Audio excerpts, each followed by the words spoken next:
but we don't ever get in any hurry to do an album. So we just kind of do them when we're ready to do them. And then we just have fun with them for sure. So it's not a chore for us to write songs and write albums. That's for sure. We just like to have fun with it and get into it just as, much as we always did.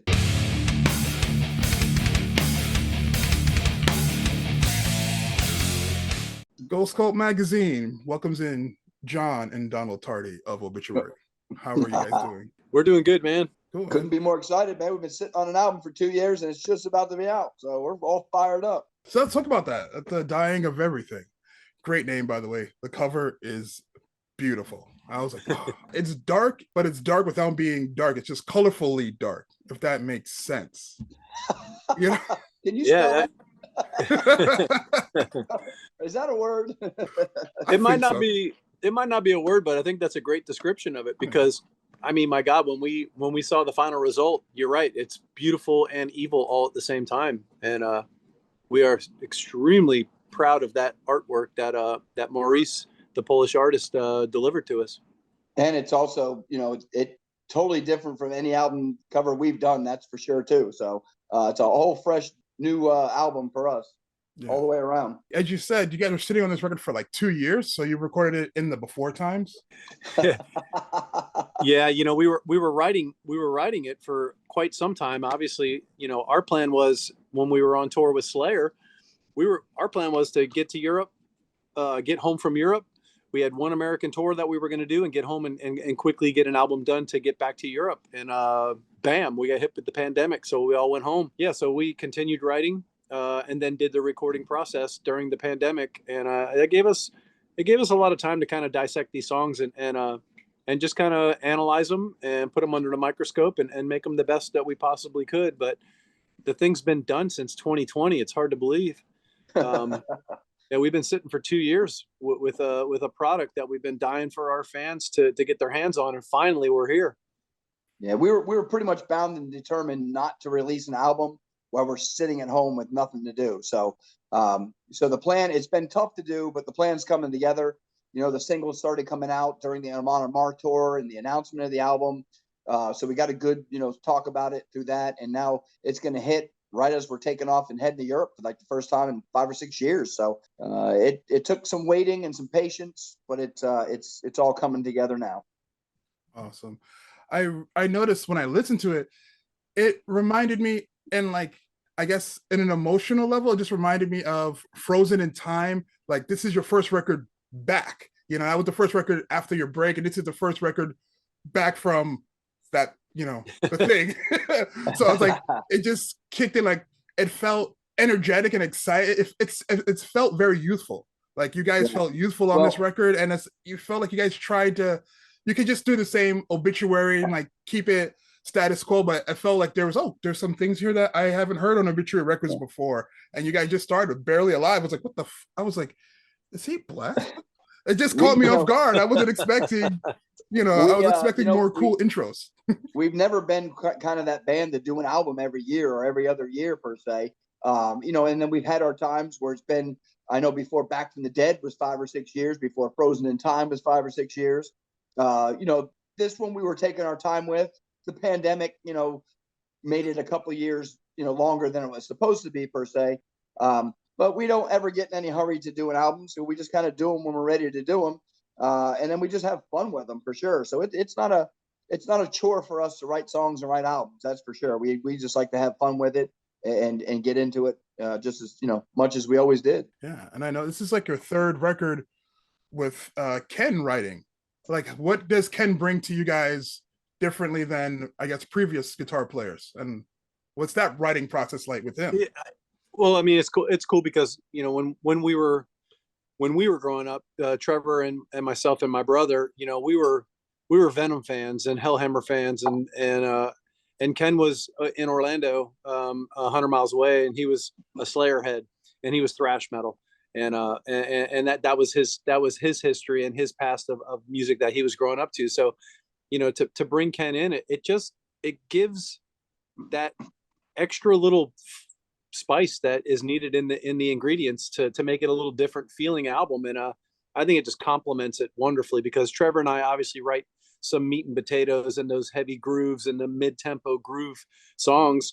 And then Ken brings that added flavor to this album. And he wrote 2 songs on the self-titled as well, and now he wrote 2 songs with us on this one. And again, just to me, it just adds a little excitement to this album, and made it a really good album into a great album. Yeah, and he's also been so good with us too. Even like our old songs, he really goes through and loves learning all the old leads that whether it was Alan or James or Ralph, he loves to really get in there and play the solos like they played them. And he does such a good job of covering those leads. But the leads he comes up with for us, I think, are just absolutely awesome and so fitting. He really does such a good job of, I mean, sometimes I'll say, God, that kind of sounds like something Alan would play, or that sounds like something James might have done.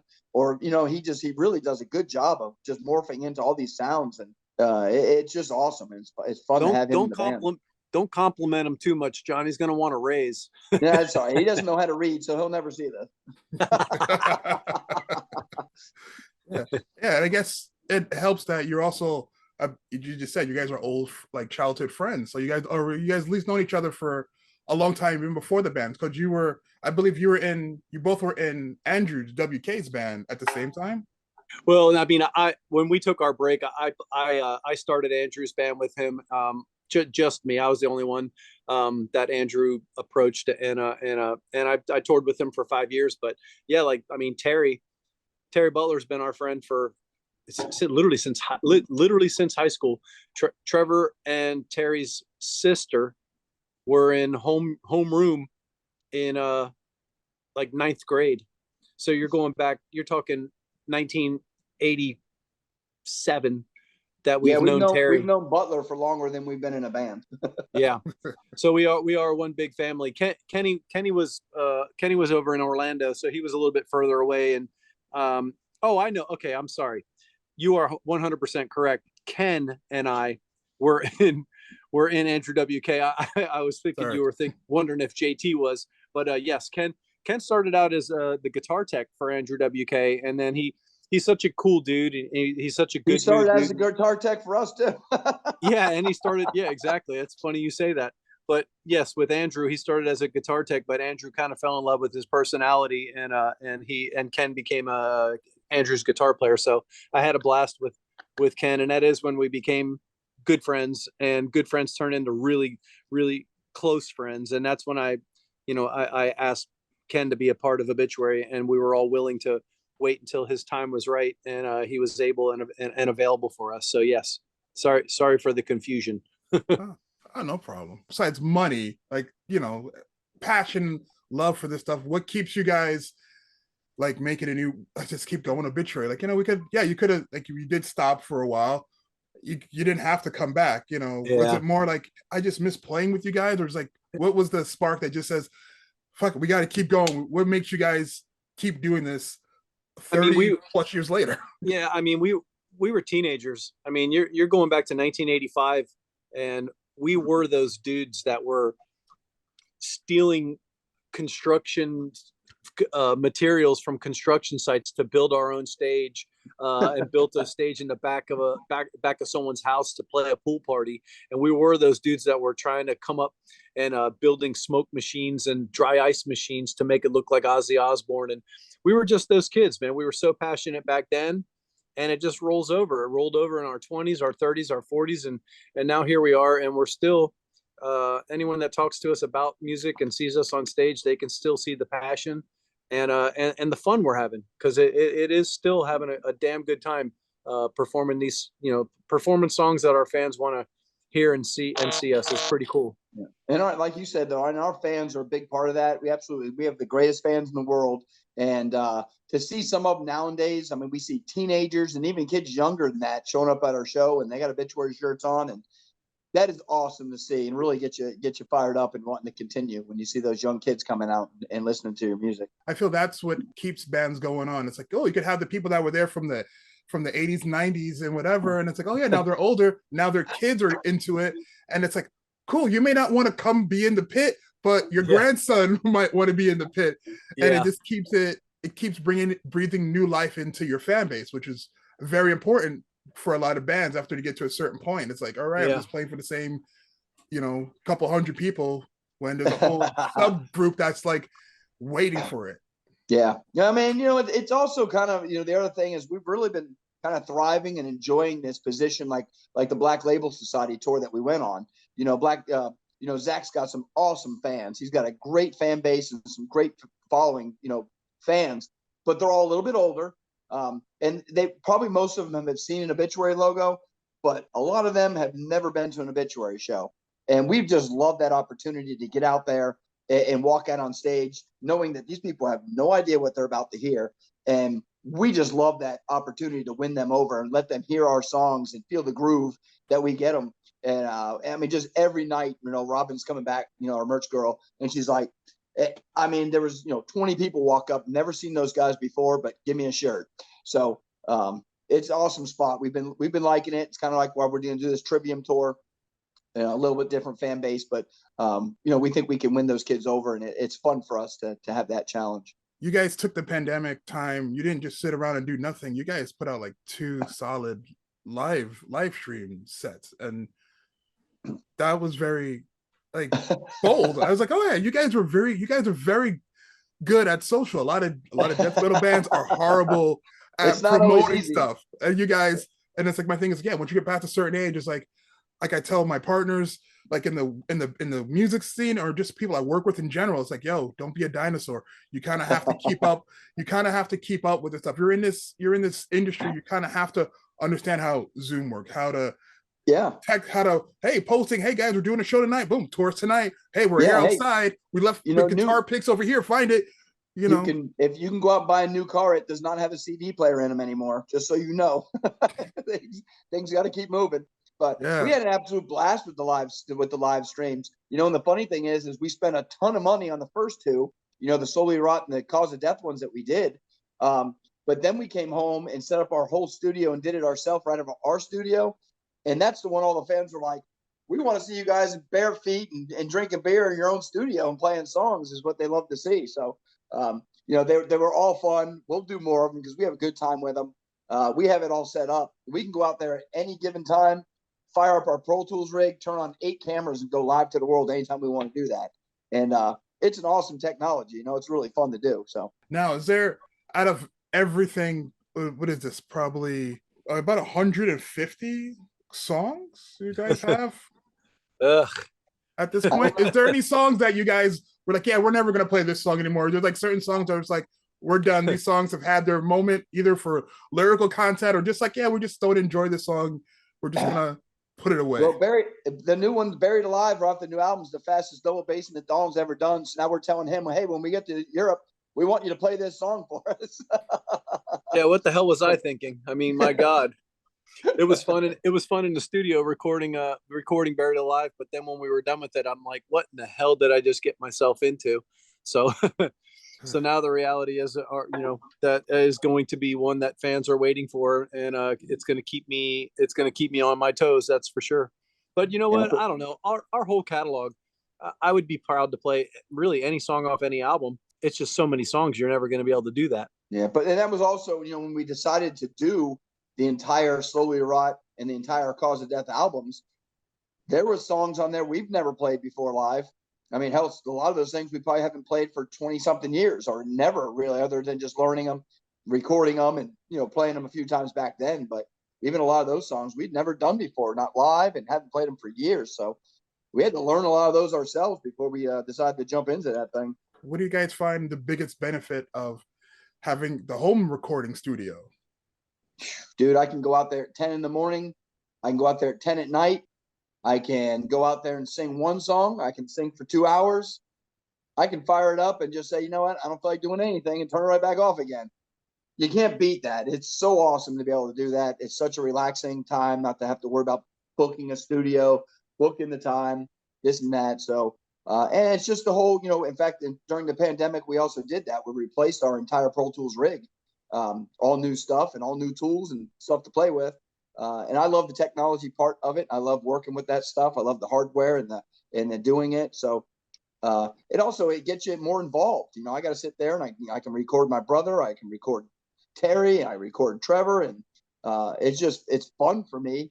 And it really lets me feel the songs, you know, right when they're being put together, and it just you get lots of ideas and lots of things that you start thinking about while you're doing it. It's a cool part. Yeah, and most if you ever interviewed enough musicians, you'll know that they'll say that when they practice, they're comfortable and they're relaxed and they play the songs well, and then they get in front of the studio and they see that red light pop on, the record light, and then you're tense, you're not playing the songs like you did, and you wish you could have it back.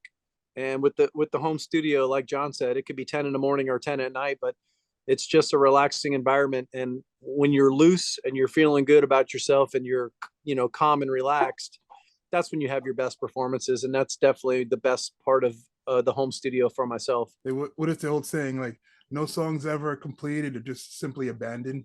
Yeah. You know? So since you said you had the time to rework some of these songs from, you know, since this record was recorded already like 2 years ago, like when did you guys say, all right, we're stopping, we've tweaked enough songs, we've refined it? Where was your guys cutting off point? It was after we already got on the road. Poor Joe. We had 2 years off and we still didn't finish the mixing before we had to go on the road.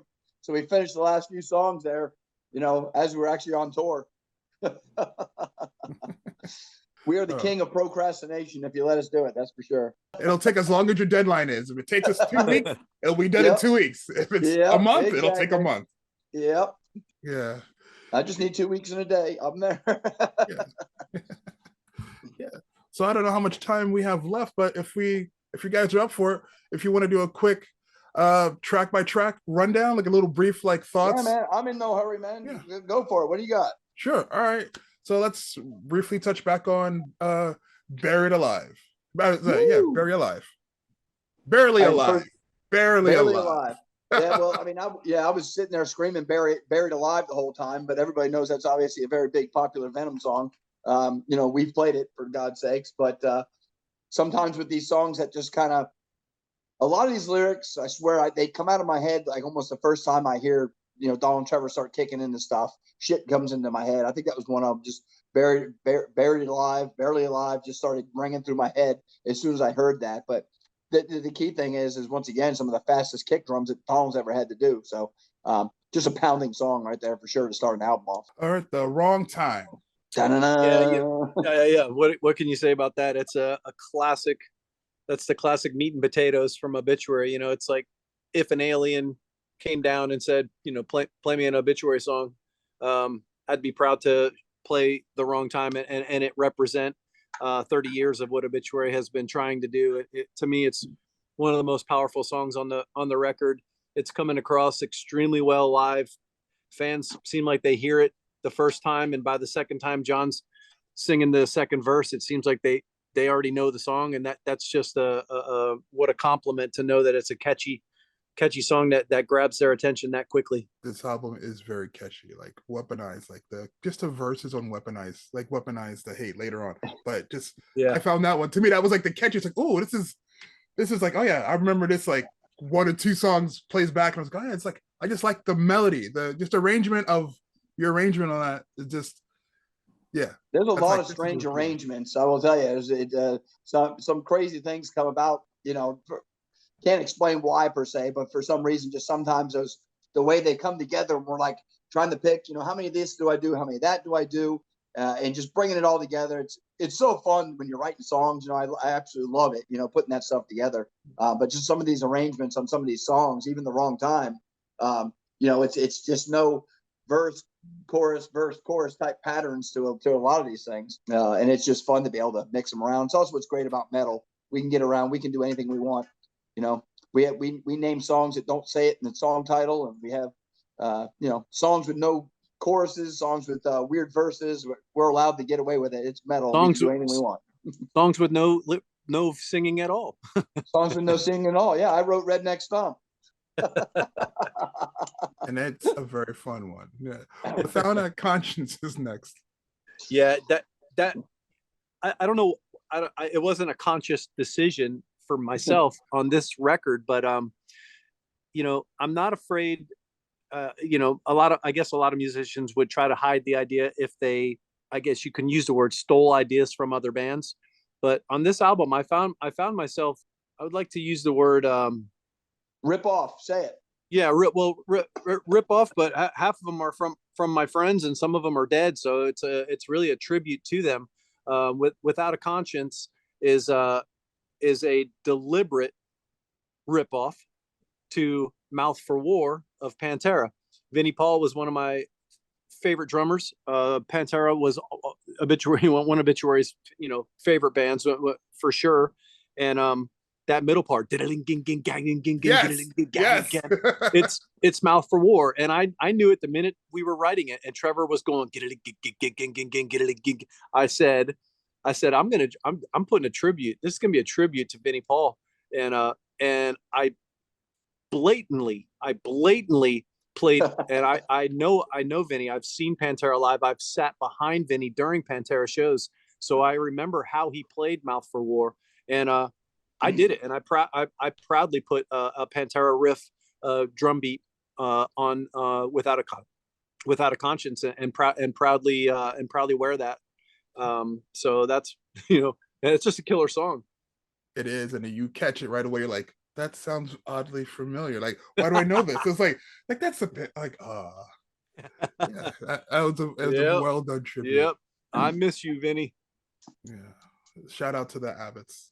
Yeah, man. What a world we live in now. It's crazy. Yeah. Next up, we have War. Not the others' war, but your war. Yeah.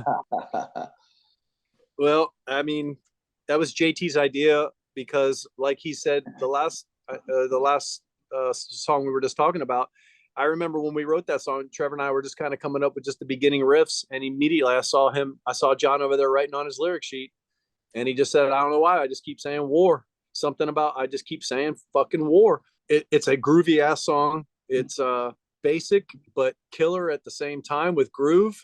And then of course everybody wants to talk about this breakdown thing, and we just had that idea that I had this idea for four drum fills in a row towards the middle part, and it needed to breathe. It just needed a break after that, and we decided to unplug not just the amp, but we unplugged Trevor's instrument and just put a microphone 1 inch from his strings, and told him just play the riff. Don't try and chop too hard. Just play. And we did that, and we just knew we were going to kick right back into the heavy part. And when we did it, all three of us, me, John, and Trevor, were like, oh my God, this is sick. This is going to be so good. And a lot of people, I know the interviews that I've done, I don't know about you, JT, but a lot of people ask about that. And it's funny how it's just such a minute, tiny little 5-second break, and it means everything. And it just goes to show, when you dissect the songs like we did during this pandemic, that was one of those songs where I kind of knew we needed to do something more than what the song was giving us at that time. And that's what we came up with. And it means it went from a good song again to a great song. And, we also, we've toured with Agnostic Front, we've toured with Hatebreed. We're absolutely love Freddie Madball. And we love that hardcore scene. But, that right there, War is just a song that, I can just see Hatebreed can play that song right there all day long and get away with it. It would sound killer. You're one of the few bands without, you're like kind of hardcore, you're kind of death metal. It's like you're not deathcore, you're like kind of like the forefathers of that style in a way, because like you guys clearly can like hang out with Slayer and then hang out with Hatebreed and Madball on another tour, and no one's going to bat an eye. Yeah, and we'll take that. I mean, we are old enough as a band. We have been touring for a long time. Like JT said, 1992, we were touring with Agnostic Front. We've done shows with Sick of It All. Freddie Madball's a big Obituary fan, and there's a reason for that, because we do have that groove, and we are not afraid to throw down that mid-tempo crunch and groove that the hardcore type style that the New York hardcore was showing us back in the early 90s. So it rubbed off on us for sure. Yeah, I remember when I first saw you guys, I don't know who else was on the show, but it was Coney Island High in New York City. And I saw other death metal bands from your area that I heard the growls and the blast beats, and I was like, what is this? And I remember walking out. And then like I saw you guys a few weeks later, and I was like, oh, this is cool. I was like, all right, your voice is a higher register. I liked your vocal range, and oh, the groove, the drums are grooving. It's like, yeah, you guys are the guys. You guys got me into death metal. I was like, okay, the blast beat super. I wasn't ready for that yet, but then eventually, all right, it sinks in. But it's like, you're the gateway to death metal. So I thank you guys very much. We're the gateway drug, man. Do it. Yeah. All right. Next up, we have is the title track, "Dying of Everything." Ooh, that's one of Kenny's songs. Yeah, that's a Kenny song. Ken worked his ass off on his songs because he knows Obituary fans are buying Obituary albums to hear Obituary. So Ken's thrash metal background, he's very cautious and conscious of making sure that it is somewhat of an Obituary style song. And it was a challenge to do because Ken and I kind of had ideas, but we knew that they were not quite Obituary sounding. So when we brought them and brought what we had idea wise to my brother, he basically said, it's not bad, but you guys need to dumb it down a little bit and make it a little bit more Obituary like and make it heavier. And so we did. We kind of went back in, and John said it before that Ken could have been the dude that said, hey, well, that's my rhythm and I'm sticking to it. But instead, he absorbed exactly what JT was saying. I totally agreed and understood what John was saying. And we did. We went back to the drawing board and made it heavier. And we added that middle part. And then the cool thing is why John decided to start doing this crazy talking in the middle of that middle part. It's just a cool song. It's different from Obituary songs, A, because Ken wrote it, and B, because we, again, took our time and dissected the song and worked on it more than normal. It was just one of those songs that it came out killer. And, pure coincidence, it became the title track, because anyone that's read interviews over the last 2 decades, the last thing we think of are song titles and album titles. We worry about the groove and the music and the riffs before anything else. And it happened to be "Dying of Everything" happened to be a Ken song when we decided to name the record. And you guys don't skip out on sequencing. A lot of people don't take that in consideration. And this record has a nice flow. Some things are not too front heavy where it's just all this and then it's kind of softens. It's a nice. It keeps a good pace and it keeps you going. It's all right. Awesome. It's you're jogging, you're jogging, all right, here's your spot. You got to do the sprint. You got to go fast, and then you got to, all right, take it back. And it's and it's a good record in that, in the sequencing sense. Yeah. Thank you. My Will to Live. Wow. We did the lyric video, just came out, a few days ago. They released that thing. And I loved my vocal performance on it for whatever reason. I love the lyric content and the vocal performance on that song. Just so heavy. It's just crushing to me personally. I love that song. Yeah, I mean, and every other band can stick with the 1,000 miles an hour on every song on the whole album, and we're not afraid to break it down and have this mid-tempo epic, pretty long song. It's pretty brutal, but again, it's just classic Obituary, man. It gets your head nodding. It's just one of those songs. And back to blatantly ripping off some of my favorite Humans. The ending of that song, when it comes down and Trevor starts the riff over and I'm going down, down. If you listen to it, it is the exact drum fill from Ronnie James Dio and Vinny Appice's Last in Line. If you listen to it, it is the drum fill from Last in Line. So go do your homework and you'll figure out what I'm talking about. But My Will to Live, my last drum fill towards the ending of the song, you can cue it up with Last in Line. Because I said to myself, I was like, I know what this needs. This song it's gonna have that Vinny Appice drum fill. I'm telling you right now. I told John, I'm like, it's gonna be Last in Line. It's gonna be the Last in Line drum fill. Here it comes. And I knew it immediately, and it did. It stuck. It fits the song great. So there's another one that that I ripped off one of my favorite Humans, Vinny Appice. The great fill. Can't argue with that one. Let's see. Next up we have is By the Dawn. Ah, I'll let John talk because here comes another one about me ripping people off. Well, as soon as we wrote that song, I was like, damn if that isn't the fucking old Nasty Savage rhythm right there. You know, I don't know if you know who Nasty Savage is, but they grew up, you know, they're the ones responsible for getting us into a band per se. Another Ronnie, right? I and believe that another and that Ronnie. just that is an old Nasty Savage rhythm right there. And David Austin played a couple leads on that. I heard it and I was like, David Austin's got to play a lead on this thing. So he played, you know, 2 leads on it. And he and Kenny stripped it up a little bit. But when you listen to him now, if you go back and listen to him, you'll probably hear it. But that's David Austin playing some of those leads. It's pretty sick. Yeah, and here we go. I'll proudly say that I just knew, and I didn't blatantly do it. We started playing that song and coming up with those riffs, and I've never done 16th notes on a hi-hat like we did on that song, and I don't know what made me do it until we did it, and then I'm like, dude, that's Asmodeus from Nasty Savage. I mean, that is literally Asmodeus. I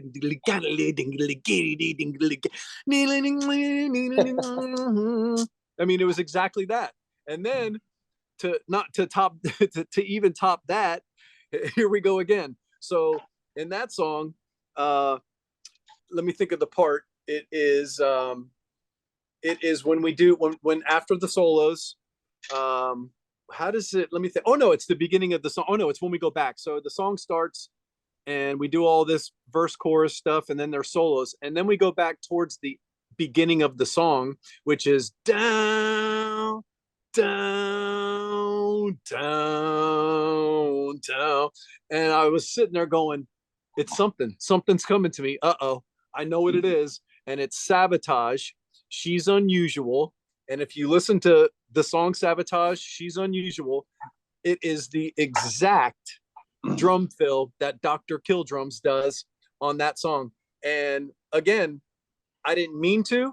It called it out, and it made me do it. It fit, man. It was a perfect fill. It was a perfect fill for it. Yep. So everyone that's listening to this, if they can go back and do their homework, they can point their finger and say, you ripped off all these bands. And I'll say, good. They're my favorite bands and my favorite humans. I'm going to have to put a little annotation in the video. Like, all right, here's, listen to this, listen to this, listen to this, listen to this. Yeah, man. This song, inspired by this, inspired by that one. Nasty Savage. You know Nasty Savage is a very underrated band. I always felt if they had better management back in the day, a lot more people probably would know who they are today.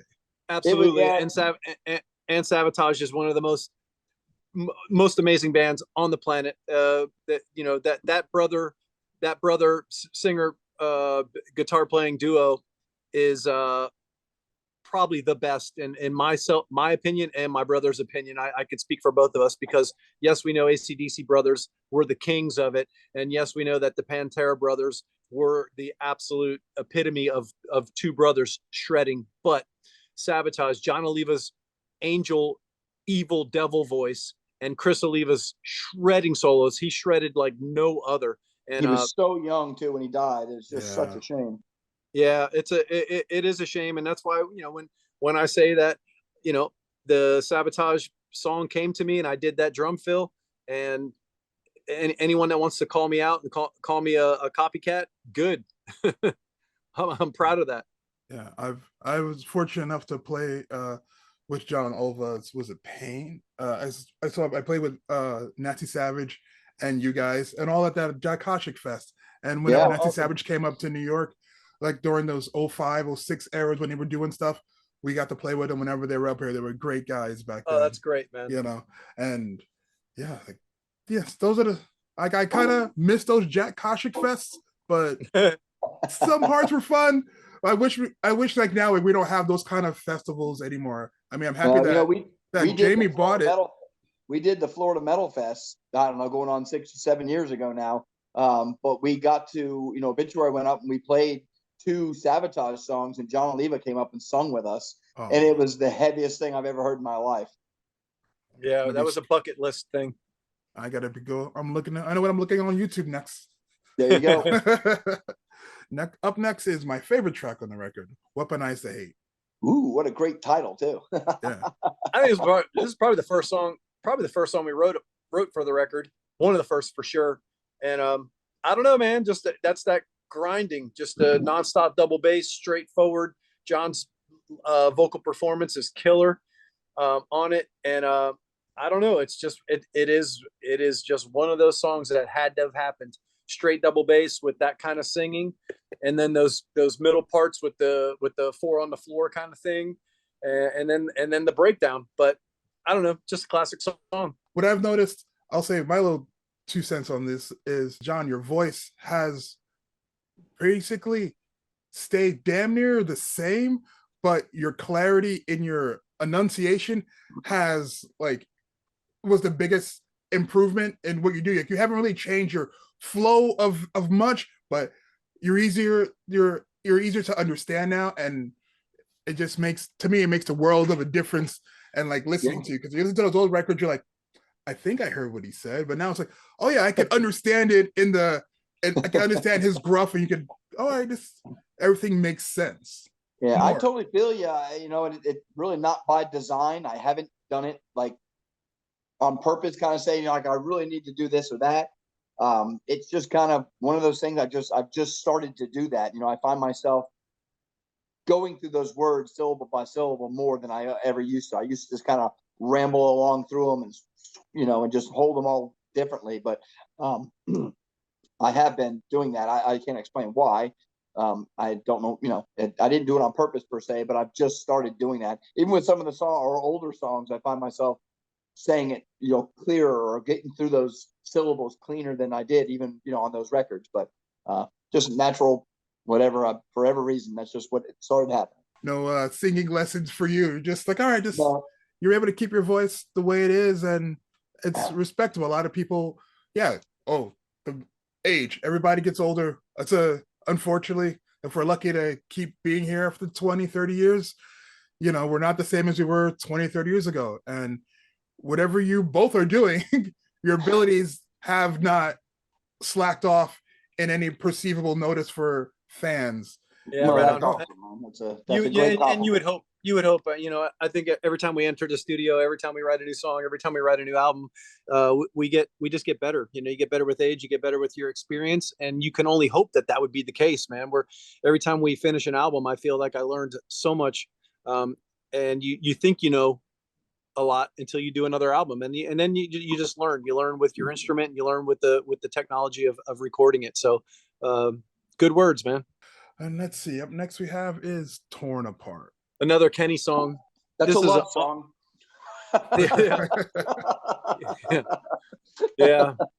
This was a song that was a cool evolution in its own, because again, Ken was eager to write a song, and he wanted a killer song, but he was messing around with the riffs that he and I were talking about.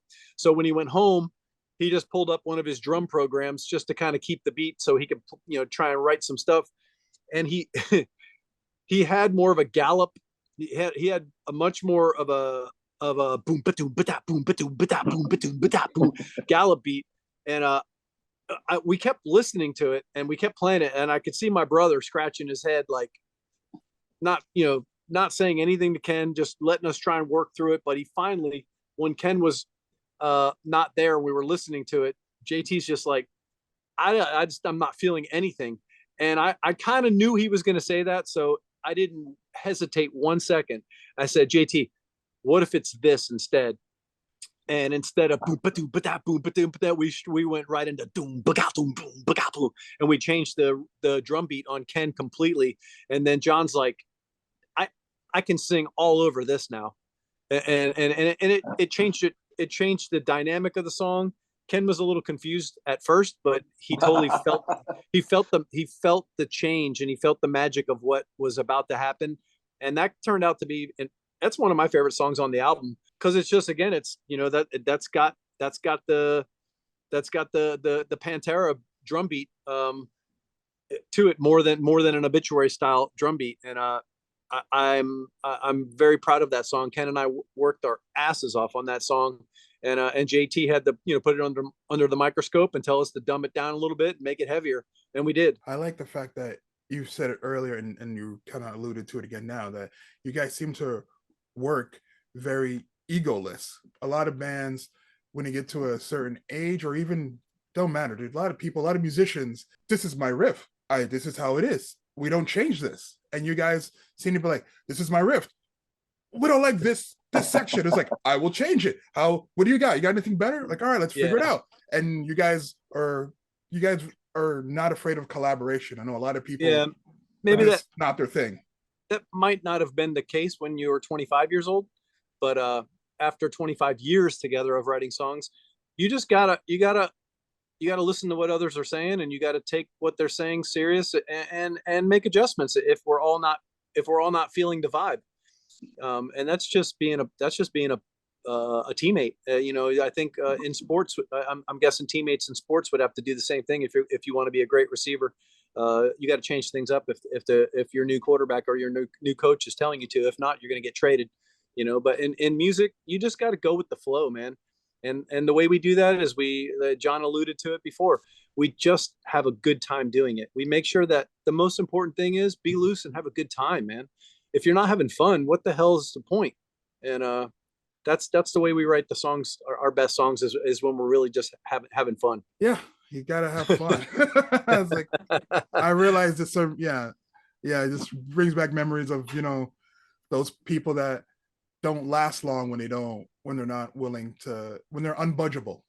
Yeah, to like write with. Some people can write with super easy. Some people like, that was very difficult. I don't want to do that again. Yeah. And finally, we have Be Warned. Oh my God. Fastest song on the album. And the slowest and the song. longest. And the longest. The fastest and the longest. This is possibly Alive, and it ends with that song. Yeah, this possibly could be the slowest, heaviest song Obituary's ever written.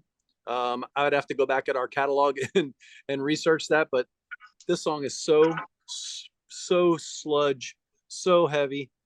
I don't even know how to begin to describe how it happened and why we even started writing those riffs, man. You don't have to explain that. You listen to it, and when that thing kicks in, it is like freaking Satan coming down to take over the world right there, man. Yeah, it really is. And I kind of remember when Trevor and I were just getting ready to start jamming that day, and he was like tuning his guitar, and he just played something. He kind of did that dun dun dun, and I was like, "What the hell was that?" He's like, "That was nothing." I'm like, "Oh no, that was something." I'm like, "Dude, that was killer. That could be the beginning of something super slow," and it turned into a killer song. And for God's sakes, like John said, the minute that build up happens, and by the time the drums kick in and John's voice comes in, I mean, the gates of hell are opening. And that's another song. Those lyrics, "Beware, be warned," it almost came out of my mouth the first time they kicked into it, just that instantly. And it's also, when Ken first heard that song in its infant stages, and it was just that one rhythm and just kind of some drums on there. And he's we call him Nervous Nelly to start with, but he's like, after the fact, he was like, God, when I first heard that song, I was like, man, you guys, this song is really going to be pretty beat. But I knew all along, once we started layering things, and once those lyrics kicked in, that bass slides in, and you pile all that stuff on, it was just going to be devastating. And what a sick song. Yeah. And then one last cherry on top for the whole, as John said, ripping off. This was not me ripping it off, but when we were done with the rhythms, the drums and the rhythm guitars on that song, of course it was Ken's job to add some stuff to it. His solos, some of the harmony stuff, and it was really strange. I was listening to it. Ken sent me a solo, and then I was listening to the end of the song. And I kept telling myself, I don't understand why I keep hearing, Alice in Chains. Like, I don't know why I keep hearing Jerry Cantrell. And it was so fucking crazy. I was texting Ken, and I was literally writing, I was like, just picture Alice in Chains. I like, think Cantrell. And before I could even hit send on the text, he sent me a text, and it was one of his new parts, one on his, because he was at home recording some rough tracks on his laptop. And before I could even hit send to tell him, think Cantrell, he sent me something. He said, yo, bro, check this out. Dude, when I opened it up, it's the ending of that song. And if you listen to the ending of that song, it is Obituary meets Jerry Cantrell. And again, people can go back and do their homework to figure out what the hell I'm talking about when this album comes out. But the ending of Beware, Be Warned, or Be Warned, is as it is as Alice in Chains as Obituary could possibly dream of. And to think that me and Ken were on the same brainwave, because I didn't even hit send yet, and he sent that to me. I told him, I said, dude, you have no idea. I was just telling you to think Alice in Chains, and you brought this, and he made that ending really, really killer. And when you think about how short your guys' brainwaves are, that's really an amazing feat. Hey, we're halfway, we're one man if we combined them. we're a couple chromosomes away from Neanderthals. Who's kidding? The power of metal. Well, as Gene Simmons used to say, like, what if you're gonna steal big, steal a diamond? Hey, man. Yeah. Could not be more proud to do that. And like Donald said, not only are most of those people we talk about just like favorite bands of ours, but favorite friends of ours, really good friends for a long time, nonetheless. So it all makes you feel good at the end of the day. That was the wrap up of this new record coming out this Friday. Yeah. 13th. Friday the 13th. Finally. You guys are starting the year off. You guys you're the first big push for the year, and I'm excited for it. Awesome, man. I hope we see this record in our people's top albums of the year at the end of the year. Yeah, let's see. That's going to be the challenge, because there could be some killer shit coming out after us that makes people forget. But you can't forget that groove. You can't forget those mid-tempo, head nodding, pulling roots. and then of course, if you do forget about us, we're just going to play Barely Alive, and punch you right in the dick with it. Before we go, my friends, I have to just wonder: have you ever worn anything besides a long sleeve and shorts on stage? I'm comfortable in it. I got stacks of them, and it just makes me feel good, man. You have my respect, because man, some of those lights. Whew, yeah, I'm a drummer too, so it's like I wouldn't want to be a singer and just I'm in long. I need to be in shorts and a tank top. I can't. Yeah, you just make me sweat looking at you. Sure. Oh, you live in Florida. Why would you? Yeah, I know exactly. Should be outlawed here altogether. I don't know. It was kind of cold around Christmas. I was there around Christmas, so everybody freaked out when it dropped down to 40s. Yeah, it's nobody knew how to act. Yeah. And I guess this is for you guys. Will we see a sequel to Bloodline? We got songs. I mean, we got so excited after we released that first one. I immediately just started coming up with ideas and writing some riffs and songs. So we got a few songs, a handful of songs tucked in our back pockets. But the good thing is the good thing is Obituary is so goddamn busy. We don't have time to do anything except Obituary. So when the time is right and we got some time on our hands, we will definitely do another Tardy Brothers album for sure. Cool. That's awesome, guys. Well, you've given me more than enough time for your today, man. I appreciate you both. Again, you guys have been in my musical life for a very, very long time, influential to not just me, to thousands of people. And I am happy that you guys are still around in 2003 doing what you guys love and creating relevant and killer music. Awesome, man. We appreciate that so much. Yes. Yeah, man. And we can only just let fans know that if you think you're excited about an Obituary album coming out finally after 6 years, so are these Florida boys. We've been waiting a long time to put this thing out, and we could not be more proud of this record, and looking forward to seeing everybody on the road. And everybody, look for the new Obituary record out this Friday the 13th. You guys have a good one. Enjoy the rest of your day. Right on. Cheers, boys. Take it easy, guys. Take it easy. Thank you, man. Good one.